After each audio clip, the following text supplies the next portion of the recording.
इसी वजह से नानक सिंह ने अपनी बंदूक की गोली भरकर और तलवार की धार लगाकर उद्धव, हमारे पक्ष प्रमुख, शिवसेना पक्ष प्रमुख उद्धव जी बाळासाहेब ठाकरे, इनके पक्ष में अभी भर्ती के समय में मैंने आज उनके इसमें प्रवेश किया। आज मुझे 1 साल हो गया, क्योंकि हम चलती के यार नहीं, हम पढ़ती के यार है। हम दुखियों के साथी है, सुखियों के साथी हम नहीं है। क्योंकि हमें युद्ध लड़ना आता है, हमें शीश कटाना आता है, लेकिन शीश झुकाना नहीं आता। मैं शिवसेना में एक ईमानदार शिवसैनिक बन के मैंने प्रवेश किया। उद्धव साहब के हाथ से मेरा पक्ष प्रवेश हुआ, लेकिन आज मेरी शपथ देता हूँ कि उद्धव साहब ने जो मुझे झंडा दिया है, वो मैंने झंडा आज नहीं, वो मेरे आखिरी, मेरे आने वाली पीढ़ी तक के वो झंडा मेरे घर पर वो आखिरी तक के रहेगा। मेरी आने वाली भी पीढ़ी वही झंडे के नीचे रहकर काम करेंगी। लेकिन उद्धव बाळासाहेब ठाकरे के हाथ मजबूत करना है।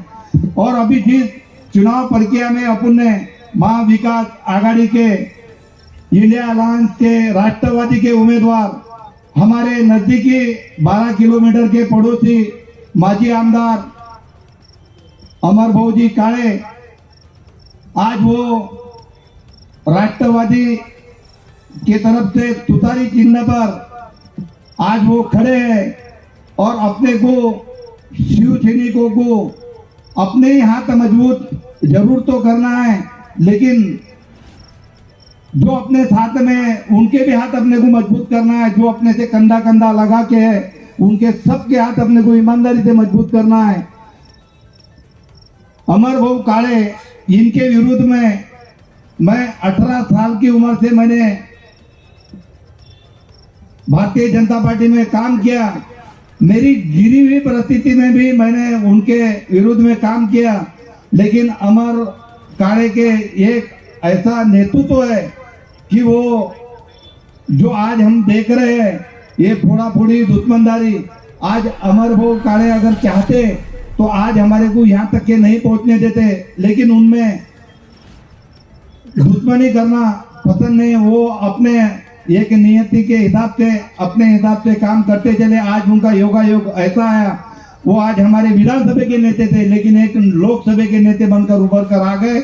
उनके तुतारी चिन्ह पर आपको सभी अपने शिवसैनिकों को आगे रहकर और सभी बूथों में अपने मजबूती रखकर अपने को अमर भाऊ काळे को अच्छे मतों से वंदनीय हिंदू सम्राट बाळासाहेब ठाकरे तसेच पक्षप्रमुख उद्धव बाळासाहेब ठाकरे यांच्या चरणी मी नतमस्तक होतो।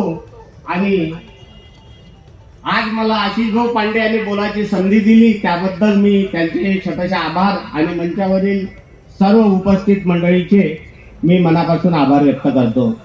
मित्र हो, मी एक साधारण शेतकरी, 5 एकर शेती, आणि 5 एकर शेतीमध्ये जर आपण राबून कष्ट करून आणि वर्षभर मेहनत करून हाडाचा देड करून जेव्हा आपण कापूस विकायला जातो, ज्यावेळेस मी कापूस विकायला नेला होता त्यावेळेस प्रायव्हेट खरेदी हे 6500 रुपये होती आणि सीसीआयचे भाव 7020 रुपये होते। म्हणून मी प्रायव्हेट देण्याकरिता टाळलं आणि सीसीआयला कापूस द्यायचं ठरवलं।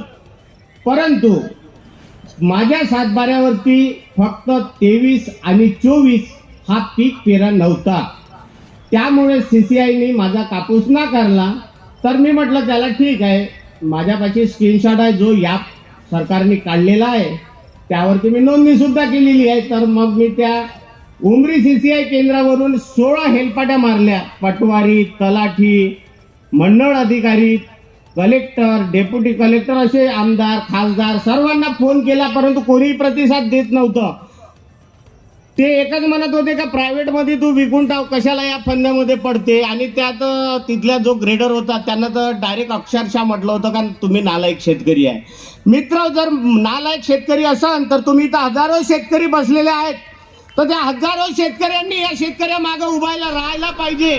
आणि जर मी हा कापूस पेटवला, तुमच्यापर्यंत जर व्हिडिओ जर पोहोचला असेल तर मला मित्र सांगा, तुम्ही 1 किलो तुमच्या घरी कापूस पेटवून दाखवा. मी तर एक गाडी पेटवली तुमच्यासाठी, माझ्यासाठी स्वतःसाठी नाही ठेवली होती, मी पेटवली. कलेक्टरला सांगितलं होतं जर 7/12 वरती 23-24 ची जर तू नोंद करत असेल तर माझ्या कापसाचं तू वजन कर, नाही तर मला काही गरज नाही. जर उद्या जर माझ्यासारखा असाच शेतकरी या इथे आला तर तू त्याला हेच हेलपाटे मारायला लावशील. माझा मुलगा 10 वर्षाचा सोबत होता. बायकोला सांगितलं 10 वाजता गाडी नेतो, 11 वाजता घरी येतो, नंतर जेवण करीन. मुलगाही दिवसभर रडत होता. तोही आता या सभेला आला, कारण बाबा तुम्ही चालले म्हणे, तुम्हाला बोलावलं तर मी येतो. तोही माझ्या सोबत आहे. दिवसभर आम्ही दोघंही बाप लेक उपाशी होतो. तळपाळातली आग मस्तकात गेली. आखरी मी कलेक्टरला एक 22 सेकंदाचा व्हिडिओ बनवला आणि सेंड केला. जर प्रशासन जर म्हटलं या विरोधामध्ये जर आवाज उचलत नसेल, कोणीही खासदार आमदार जर या प्रश्नावरती गांभीर्याने घेत नसेल तर आम्ही लोकप्रतिनिधी निवडून द्यायचा कशाला. आखरी रणजित दादा कांबळेला फोन केला. ते म्हणे दादा म्हणे माझा हा इश्यू नाही म्हणे, कारण मी केंद्र सरकारचा माणूस नाही म्हणे. पण इथे बसलेले जे रामदासजी तडस आपल्या इथले, मी आता रोठा या गावचा शेतकरी आहे. या रोठा गावापासून रामदास तडस यांचा म्हणजे देवडी तालुका किती किलोमीटर येते? 10 ते 15 किलोमीटर येतो. पण त्या निष्क्रिय माणसाला अमोल ठाकरे हा शेतकरी दिसला नव्हता. कारण हजारो अमोल ठाकरे तुम्हाला त्यांना तयार करायचे आहे. मनुस्मृतीवाले हे लोक. आणि म्हणजे कसं अन्याय या शेतकऱ्यावरती जो त्यांना अन्याय करायचा होता, त्यांना माहिती होते हा कुठेही आवाज उठवणार नाही, हा काय कलेक्टरकडे जाऊ शकते, हा काय तहसीलदाराकडे जाऊ शकते. परंतु मी सर्व हेलपाट्या मारल्या आणि माझ्या कापसाला आग लावली. तेव्हा या माझ्या प्रकरणाची दखल घेऊन मान्य उद्धवरावजी साहेब यांनी मातोश्रीवरून आशिषभाऊ पांडे याला आदेश दिला की जो वर्धा जिल्ह्यातला शेतकरी आहे सर्वात पहिले जाऊन तू त्याची भेट घे. आशिष भाऊ आले आणि माझं सांत्वन केलं. त्यांनी मला उद्धव साहेबांसंग बोलून दिलं, अरविंद साहेबांसमोर बोलून दिलं. आणि जे विरोधी पक्षनेते अंबादाजी दानवे यांच्यासोबत सुद्धा मी बोललो आणि त्यांनी सांगितलं अमोल आम्ही तुम्ही खंबीरपणे, शिवसेना ही तुझ्या पाठीशी आहे. मी म्हटलं साहेब माझ्या पाठीशी नका राहू, अख्ख्या महाराष्ट्रात पाठीशी, शेतकऱ्यांच्या पाठीशी तुम्ही उभे राहा. एक दिवस विजय हा तुमचा नक्की होईल. तर मी सांगतो या स्टेजवरून आज का या महाराष्ट्रामध्ये जर लढाऊ जर नेता असेल तर एकमेव उद्धव बाळासाहेब ठाकरे हाच एकमेव नेता आहे.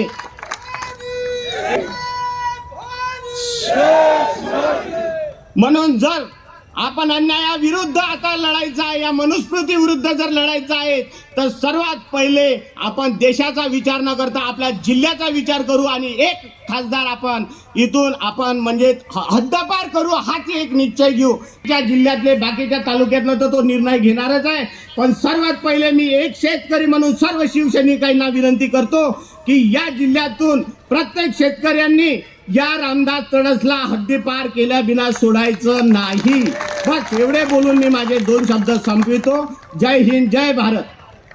सरसेनापती बाळासाहेब ठाकरे यांना मानाचा त्रिवार मुजरा, ज्यांना संपूर्ण महाराष्ट्र आजपर्यंत कोणालाच अशी पदवी देण्यात आली नाही, पण संपूर्ण महाराष्ट्र ज्यांना कुटुंब प्रमुख ओळखतो असे आमचे आदरणीय कुटुंब प्रमुख उद्धव बाळासाहेबजी ठाकरे, आदित्यजी ठाकरे, आमच्या रश्मी वहिनी जशा आमच्या मासाहेब होत्या तशा रश्मी वहिनींच्या मायेच्या आधाराखाली आम्ही सर्व शिवसैनिक महिला आघाडी ह्या धडाडीच्या कार्यकर्त्या रणरागिणी म्हणून महाराष्ट्रामध्ये गरजत असतो. मागे फिरणाऱ्या सर्व शिवसैनिक बंधूंना आग्रहाची विनंती, एक बहिणीचा रिक्वेस्ट समजून आपापल्या जागेवर स्थानापन्न व्हावं. अशा सर्वांना मानाचा मुजरा. मंचकावर उपस्थित माझे सहकारी निलेश दादा धुमाड, आम्हाला मातृतुल्य अशा सागरताईजी पुरी, ज्यांच्या मार्गदर्शनात संपूर्ण विदर्भाची महिला आघाडी ही धडाडीने कार्य करतात, अशा माझे आणखीन वर्धा जिल्ह्यामध्ये विधानसभा संपर्क प्रमुख म्हणून कार्य करतात असे उत्तमजी भोसले दादा.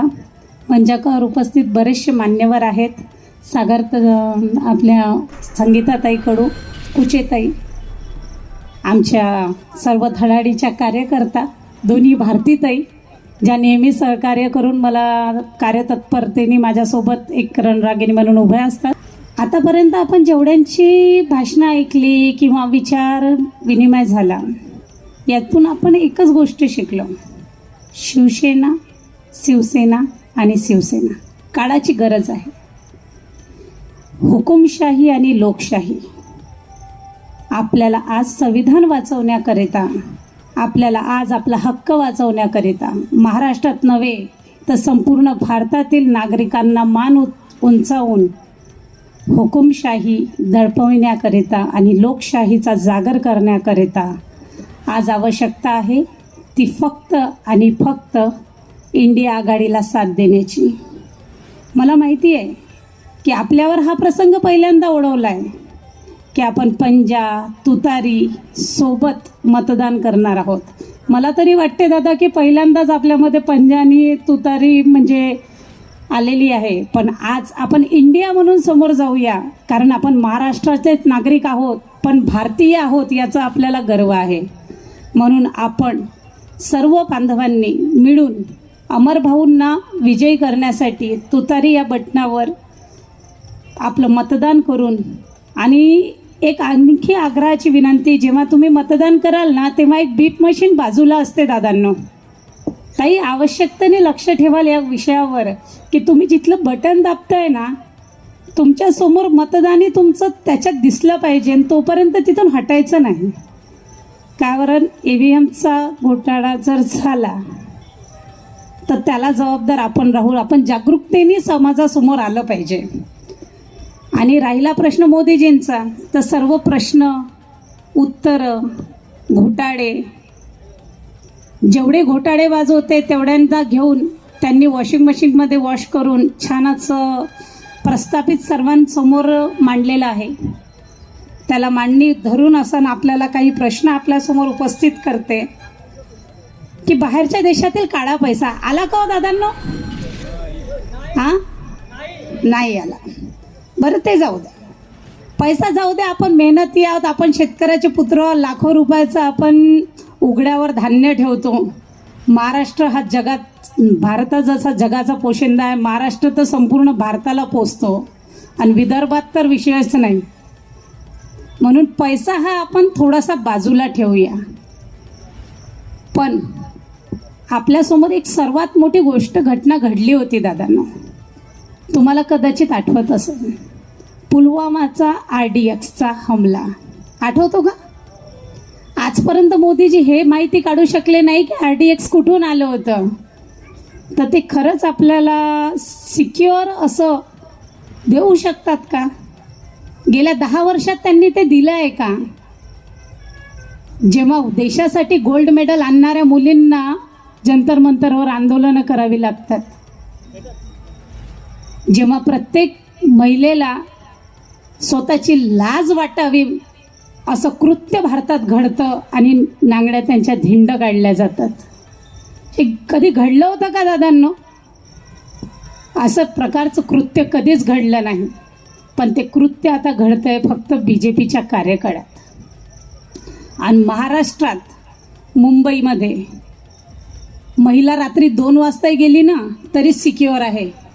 आम्ही स्वतः तिथले रहिवासी आहोत, आम्हाला माहिती आहे की आम्ही रात्री 2 वाजता जाऊ, 3 वाजता जाऊ, सकाळी 10 वाजता जाऊ, मुंबई एवढं सिक्युअर काहीच नाही. आणि उद्धवजींना तसंच संपूर्ण महाराष्ट्र घडवायचं आहे. म्हणून इंडिया आघाडी म्हणून आपण सर्व शिवसैनिक उद्धव साहेबांच्या पाठीशी उभं राहा आणि अमरभाऊ काळेंच्या जागेवर स्वतःला समजून मतदान करा. कारण अमरभाऊ काळे प्रत्येक ठिकाणी पोहोचणं शक्य नाही. कारण लोकसभा मतदारसंघ जो असतो दादांनो हा एवढा मोठा असतो की त्यामध्ये प्रत्येक जणाचं असणं आणि प्रत्येक जणाला पोहोचणं हे आवश्यक नसतं की प्रत्येकाजवळ पोहोचले पाहिजे. आज आपण स्वतःला त्याच्या ठिकाणी समजावं, काळाची गरज समजावी, लोकशाही जपावी, जनशक्ती दाखवावी आणि महाराष्ट्राला, संपूर्ण महाराष्ट्रातून आपण जेव्हा आपण निवडून देऊ ना तर त्या निवडणूक चिन्हावर इंडिया आघाडीचंच मत असावं असं आपल्याकडे आग्रहाची विनंती करते. आणि सर्वात शेवटी जाताना मी सदैव उद्धव बाळासाहेब ठाकरेशी एकनिष्ठ राहीन ही शपथ घेते आणि तुमचा माझ्या शब्दांना विराम देऊन तुम्हाला मानाचा जय महाराष्ट्र करते. जय हिंद, जय महाराष्ट्र.